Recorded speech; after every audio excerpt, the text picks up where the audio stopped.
3.1절 95도를 맞이하고 또 특별히 우리 교회가 세운 지 41도를 맞이하는 정말 소중한 날에 기뻐하고 감사하면서 우리가 함께 예배를 드리게 되어서 너무 감동적입니다. 좋죠? 예, 우리 교회 생일을 맞이해서 우리 교회가 정말 하나님 앞에서 교회다운 교회, 주의 뜻을 잘 실현할 수 있는 그런 교회가 되기를 마음으로 간절히 원하면서 예배를 드리게 해서 너무 감사합니다. 무엇이든지 기초가 참 중요하고 우리가 어디에 서 있느냐가 너무나 소중한 그런 시기입니다.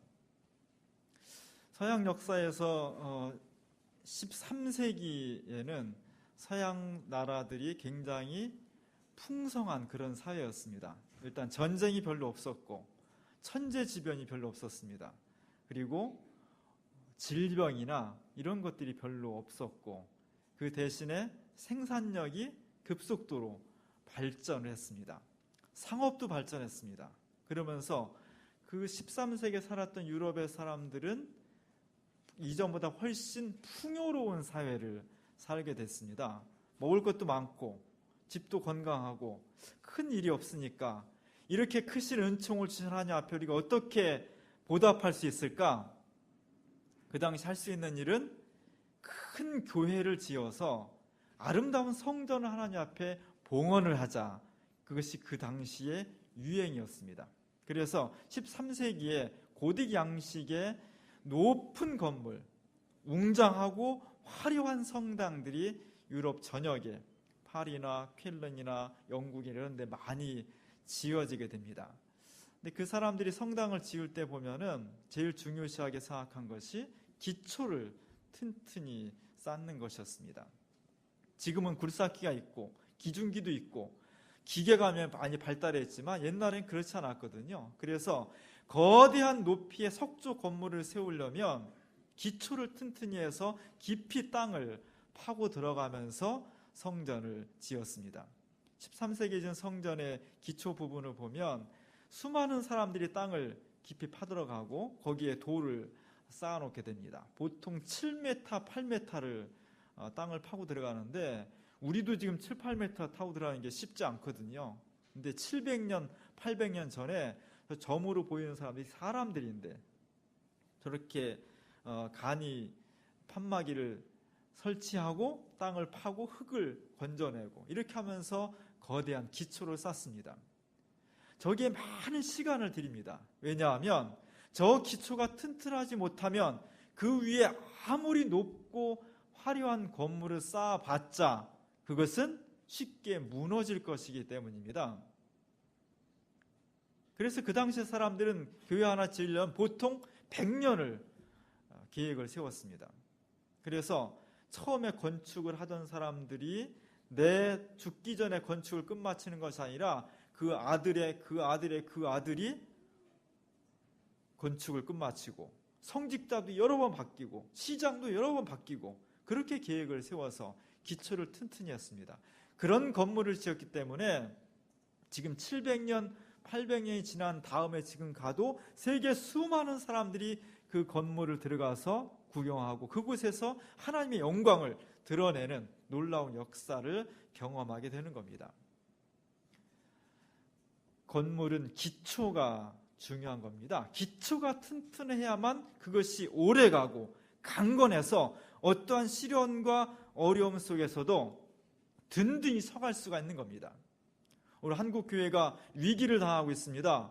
100년 동안 정말 고도의 성장을 이루어왔는데 그래서 이 성장이 영원토록 이어질 것처럼 생각됐는데 불과 100년 지나고 나서 한국교회가 급속도로 추락하고 있습니다. 마구 무너지는 소리가 교회 이곳저곳에서 들리고 있습니다.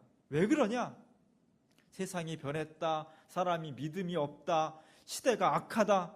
사실 이런 것들은 다 주변적인 이유입니다. 어느 시대나 악했고 어느 시대나 믿음이 충만하지 않았습니다. 중요한 것은 한국 교회가 하나님의 말씀 위에 정말 기초해야 될 것에 기초해야 하고 있는가? 아니면 기초하지 말아야 될 물질, 외형 성장, 성공, 세속적인 것 이런 것들 속에 기초한 것이 100년이 지나자마자 드러나면서 무너지고 있는 것이 아닌가 하는 자성의 목소리가 새롭게 들리기 시작하는 것입니다. 서양 미술사를 보면 저 사람? 우리가 얼굴은 모르지만 저 그림을 딱 보는 순간 저 사람은 누구야? 이렇게 아는 것이 있습니다. 우리 가룟 유다와 막달라 마리아를 보면 유다의 얼굴을 아는 사람이 있습니까? 막달라 마리아가 어떻게 생긴지 아는 사람이 있습니까? 아무도 모르죠. 그러나 딱 보는 순간 저 사람은 유다구나, 저 사람은 막달라 마리아구나, 이렇게 딱 느껴지는 그림들이 있어요. 이 그림이 탁 나와야 되는데 아무리 기다려도 안 나오네. 그 사람 한 사람 유다예요. 왜? 유다는 재정을 맡고 있었기 때문에 돈에 받고 예수를 팔아먹었기 때문에 예수님 제자 중에 돈주머니를 쥐고 나온 사람은 유다. 딱 알아요. 얼굴이 저렇게 생겼든 다르게 생겼든. 막달라 마리아 한 번도 본 적 없지만 그 여인은 예수님 앞에 나와서 비싼 향유를 예수님의 발 앞에 발라드렸기 때문에 향유를 들고 나오는 여인은 어떤 모습이든 그 사람은 막달라 마리아, 이렇게 알 수 있는 겁니다. 이런 것을 부속품, 애트리뷰트라고 해요. 사도 베드로는 어떤 애트리뷰트를 가지고 있을까요? 많은 제자 중에 손에 열쇠를 가지고 있는 사람은 베드로구나 딱 아는 거예요. 저 열쇠가 어떤 열쇠입니까? 곳간 열쇠입니까? 은행 열쇠입니까?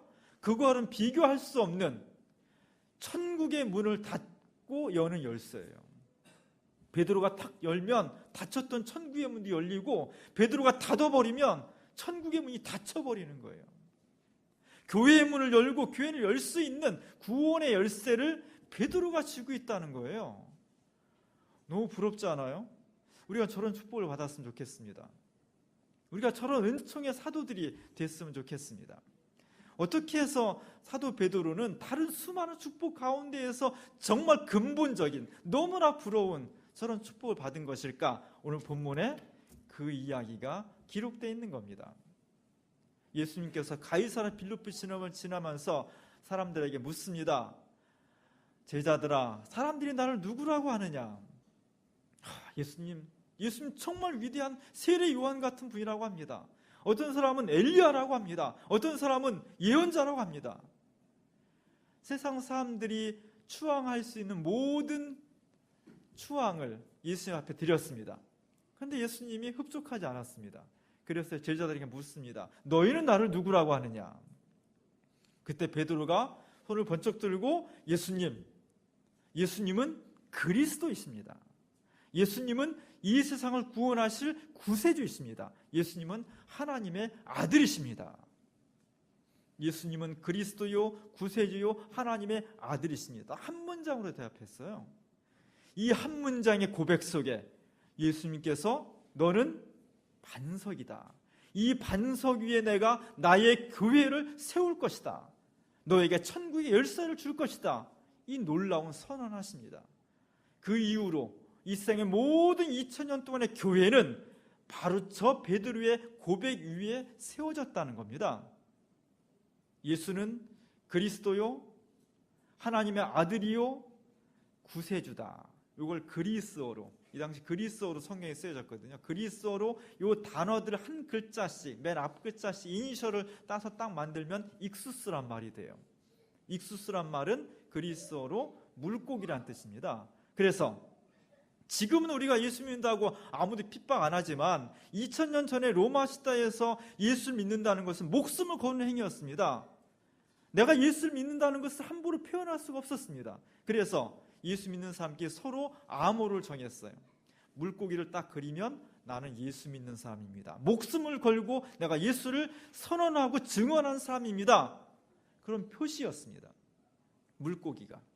지금도 우리가 차 뒷판에 같은 데 보면 물고기 이렇게 달고 다니죠. 저 사람 낚시광이구나 이렇게 생각하시면 안 돼요. 저 사람은 예수 믿는 사람이구나. 이것이 예수 믿는 사람의 상징이 되었습니다. 오늘 우리가 나는 예수를 믿는다는 것은 예수를 예언자 중에 한 사람이 아니라 랍비 중에 한 사람이 아니라 훌륭한 인격을 가진 분의 한 사람이 아니라 예수는 메시아입니다. 그리스도입니다. 나를, 세상을 구원하실 분입니다. 당신은 하나님의 아들입니다. 이 고백이 내 속에 있다는 겁니다. 이 고백 속에 교회가 세워져야 되는 겁니다. 오늘 우리는 이 고백을 내 속에서뿐만 아니라 우리가 살고 있는 이 세계 속에 선언하고 증언하고 실현시키기 위해서 모인 곳, 그 교회를 지옥의 권세도 무너뜨릴 수 없다고 하는 것이 하나님의 선언이었습니다. 오늘 우리가 살아가는 세상 속에서 우리는 이 사명을 간직하고 있는 겁니다. 1880년도에 러시아의 도스토옙스키가 불후의 명작을 발표했습니다. 까라마조프가의 형제들. 사실 미완성 책인데요. 까라마조프가의 형제들은 표도르라는 아버지와 세 아들에 관한 이야기입니다. 아버지가 갑자기 살해됐습니다. 이 살해된 아버지를 놔두고 세 아들이 모여서 여러 가지 이야기와 사건을 경험하는 건데 상당히 많은 주제가, 다양한 주제가 장편 소설 속에 들어가 있습니다. 그 중에 아주 중요한 주제는 둘째 아들 이반과 셋째 아들 알료샤의 대립입니다. 둘째 아들 이반은 아주 샤프한 사람이에요. 19세기 말에 서구의 지성인들을 대표합니다. 휴머니스트, 지성인, 세계 변혁가, 이런 사람들. 셋째 아들 알료샤는 신실한 기독교 신앙인을 대표해요. 그 둘이 만나서 대화를 합니다.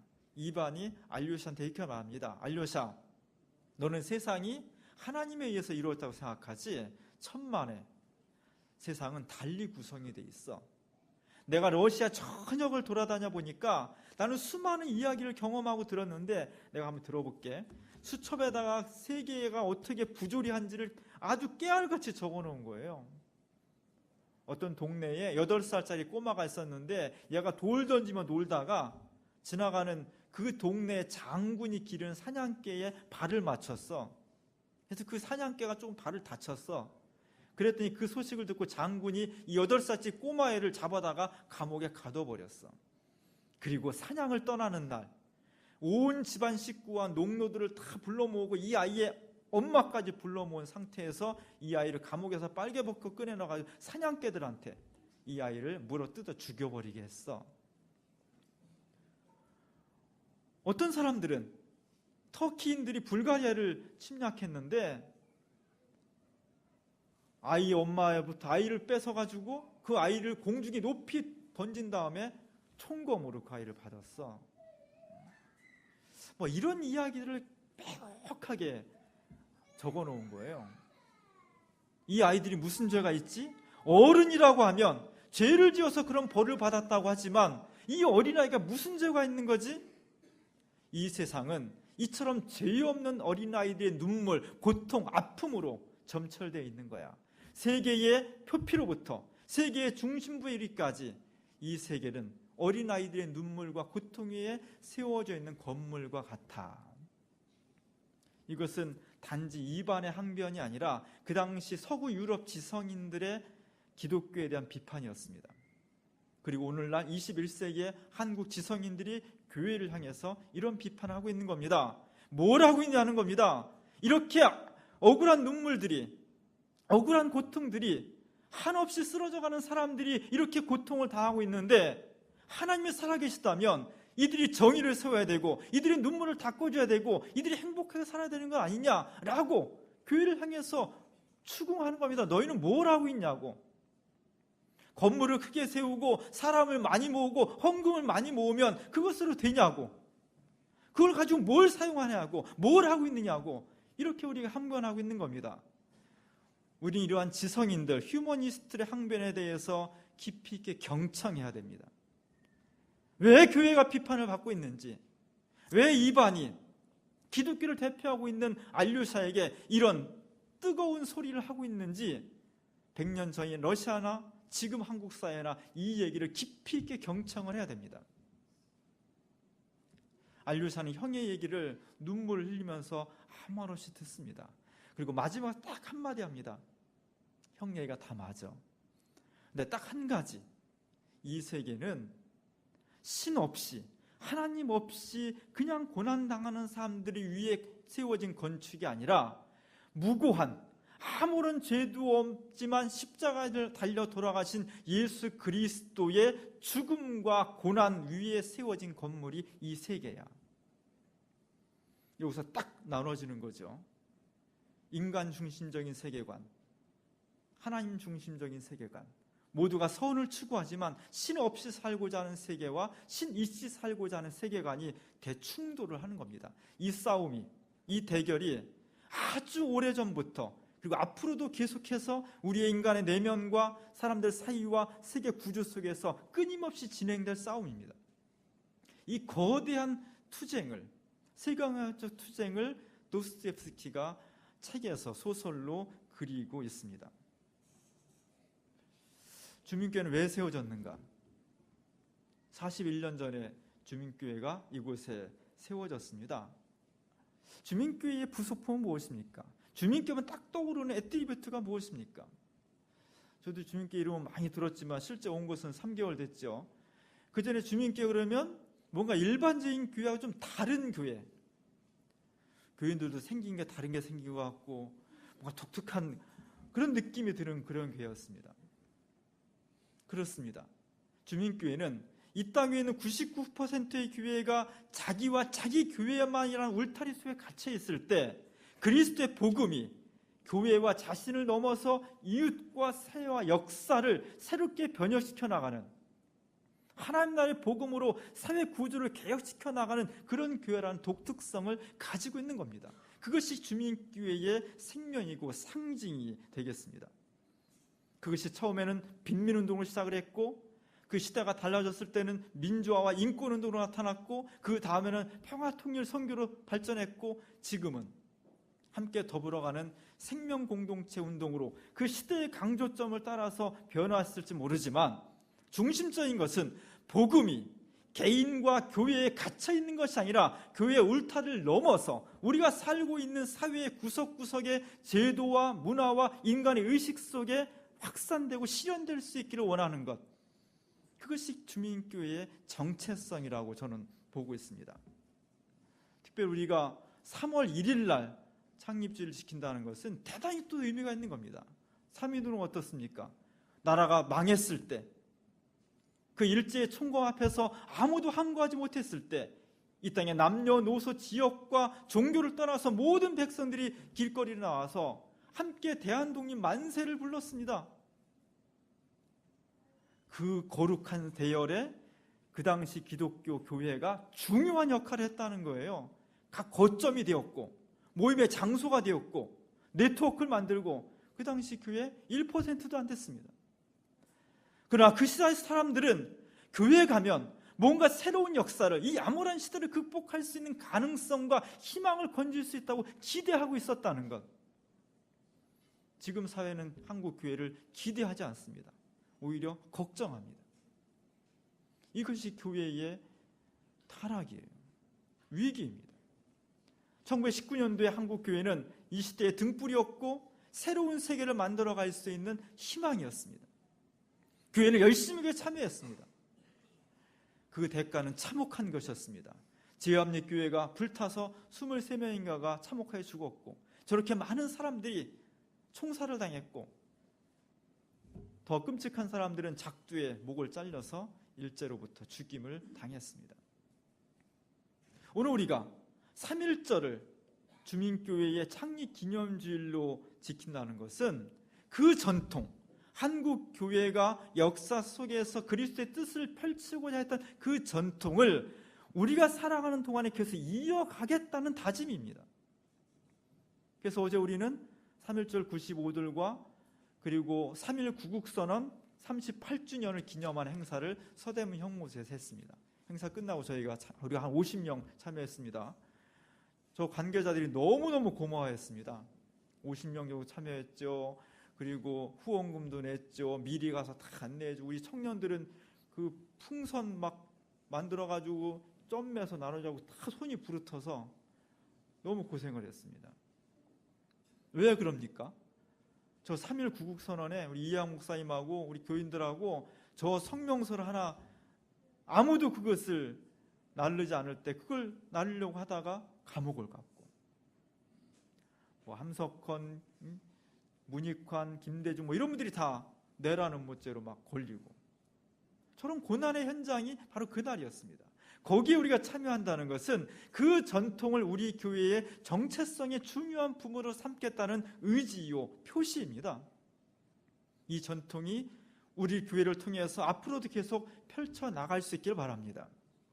중요한 것은 교회가 교회 안에 있을 때는 별로 위험하지 않습니다. 대형 교회 목사님들이 어떻게 교회를 성장시켰습니까? 하나같이 빠지지 않는 이야기는 교인들을 정신없이 교회에 프로그램을 만들어서 계속 교회에 묶어놓는다는 거예요.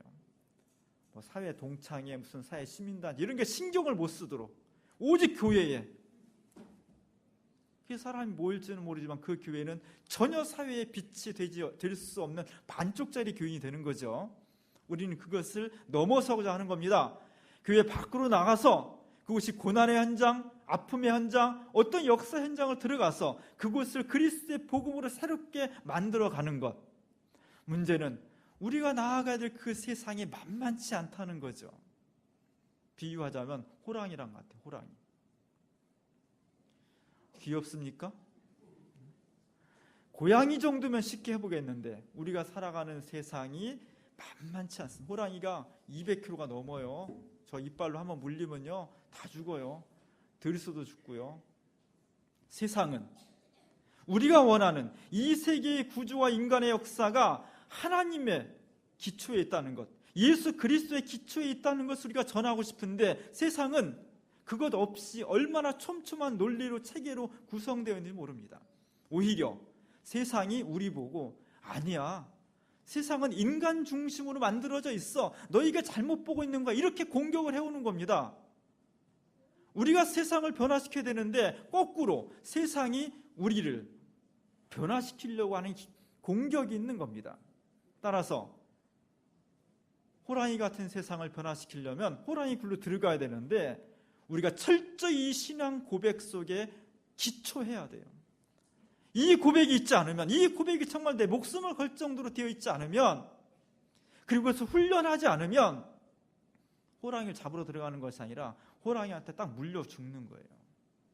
오늘날 수많은 한국교회의 99%의 보수적인 교회들이 세상을 나아가지 않습니다. 그냥 교회에 안주하려고 해요. 세상에 무책임해요.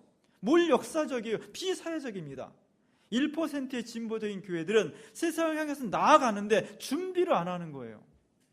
이 고백이 뚜렷하지 않아요.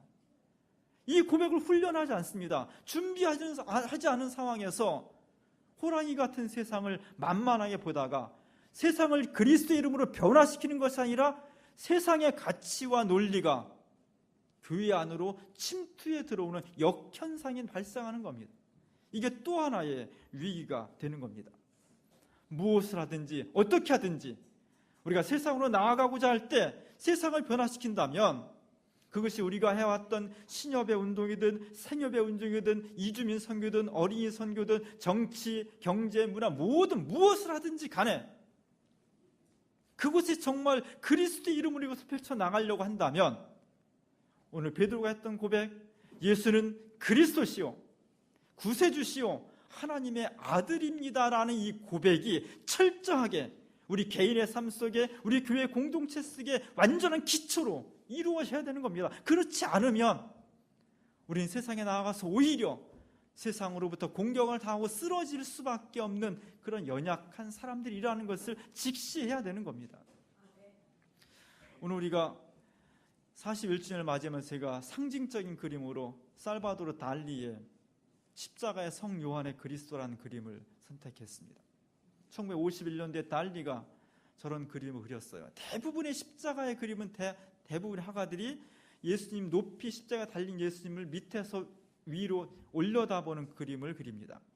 근데 달리는 거꾸로 하나님의 시점에서 하늘에서 십자가 달린 예수님을 바라보는 시점을 변경시켰어요. 정말 중요한 것은 하늘에서 내려오는 저 찬란한 빛이 십자가에 고난받아 죽어가고 있는 예수 그리스도의 몸에 부딪히고 그 부서진 그 빛이 십자가를 관통해서 구름을 뚫고 지상으로 내려오는 겁니다. 그 지상은 갈릴리 호숫가입니다.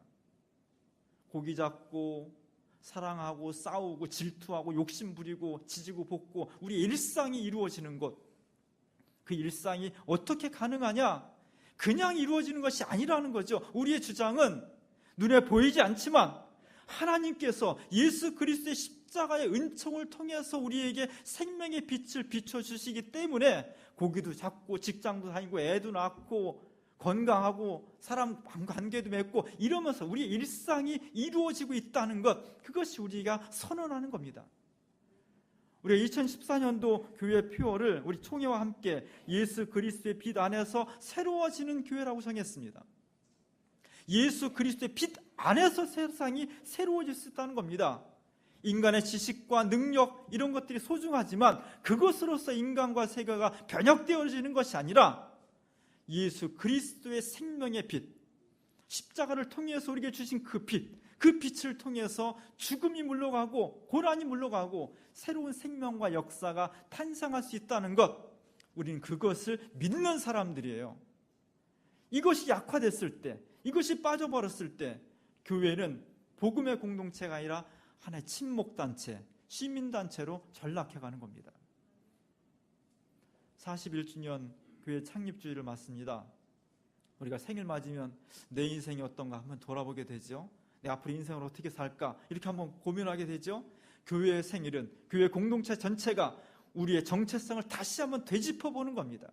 우리 교회가 앞으로 어떻게 살아갈지를 고민해보는 겁니다. 분명합니다. 무엇을 어떻게 하든지 교회라고 한다면 오늘 예수님께서 베드로의 고백 위에 교회를 세웠다는 겁니다. 예수는 그리스도요 구세주시요 하나님의 아들이십니다.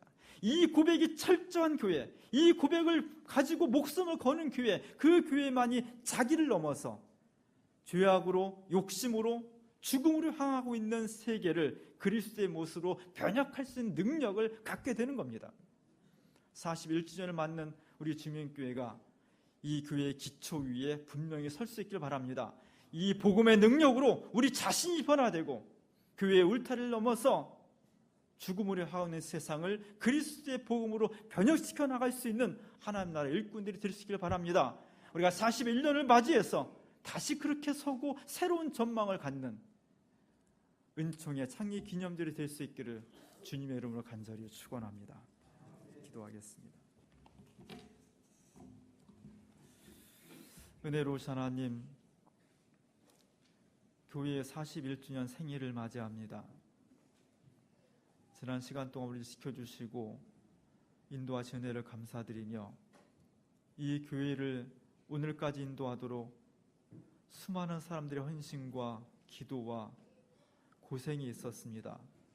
하나님께서 그 땀 위에 그리고 그 기초의 신앙 위에 이 교회를 세우셨사오니 이 교회의 은총을 베풀어 주시며 날마다 주님과 동행할 수 있는 복된 교회가 될 수 있도록 도와주시옵소서. 그 신앙을 가지고 세상으로 담대히 나아가 그리스도의 이름으로 세계를 변화시키며 새로운 세상을 만들어 가기에 우리가 큰 역할을 감당할 수 있는 하나님 나라의 공동체가 될 수 있도록 인도하여 주시옵소서. 예수님의 이름으로 간절히 기도합니다.